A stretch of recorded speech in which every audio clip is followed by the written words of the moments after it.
netzelf. Actors bring pieces of themselves to every role. I'm curious, after inhabiting these characters, what parts of the characters did you walk away with? Hmm. Well, you Okay. certainly the ability to grow an entire field of wheat. Yeah, I really have green thumbs now. Yeah. So if you have any questions about harvesting or how to use a scythe in general, ask me. And for me, maybe to enjoy bread a bit more. That's not true because that's what you make with wheat. Anyway, no, I already love bread very much. With two What is peas it in that a I pod. take from Kora? I don't know. Maybe more hope. No, I do have that already. I don't know. Just all the fun that I experienced during filming that. And if an actor gains or loses weight for a role, or they learn to play an instrument, they're often praised for the commitment to the craft. But people who spend 6 months training and getting fit and learning fight choreography, it's often dismissed.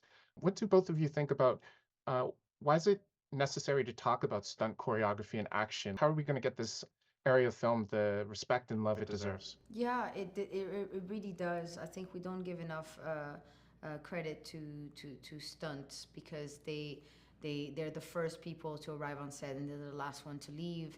They're brave. They take the hit big time, and they have to do those movements over and over and over. And I did a lot of my stunts, but I could have never done it without Mel, who doubled me. And there are people who have to go on set way before you, hours before you, and set up the shot with the cameraman and the whole crew, and they had to do it over and over again, and they have to stay there while you're doing it, give you notes, and make sure you're safe. And yeah, they're very brave, and I have the utmost respect for them. And for all the folks who really loved the first entry in the series, how does part two up the ante? Um, well, I think that really part one is only the appetizer, and part two is going to be your main course and dessert. Yeah, boom, psh. A Zack Snyder movie is almost its own genre at this point. He's such a singular filmmaker. He has such a particular style. What went through your mind when you landed these roles, and then what surprised you when you actually started shooting the film? Slow motion is something to look forward to. And what I was just really excited about was just being part of Zach's world and something that he had imagined and lived with in his mind for over 10 years, and then to see it come to life was really fun. And he's also a lot of fun to be on set with.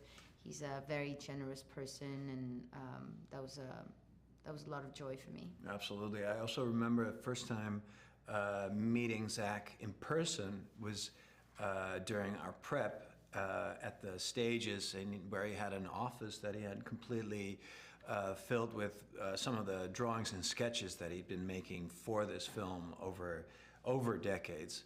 And it was just very inspiring to see all that, and to feel that he really, really loves this stuff. Mm-hmm. Yeah. My outlet is that shelf, and we love to ask people about their collectibles, their prized items, the thing you'd want to put on your shelf and show off to people if they came over for a visit. Was there anything from this film that you took home, uh, prized possession, something that stood out on set, a costume, a prop, or anything you really wanted to take home that you didn't get a chance to grab? Hmm. I wish I took the cape, honestly. Yeah.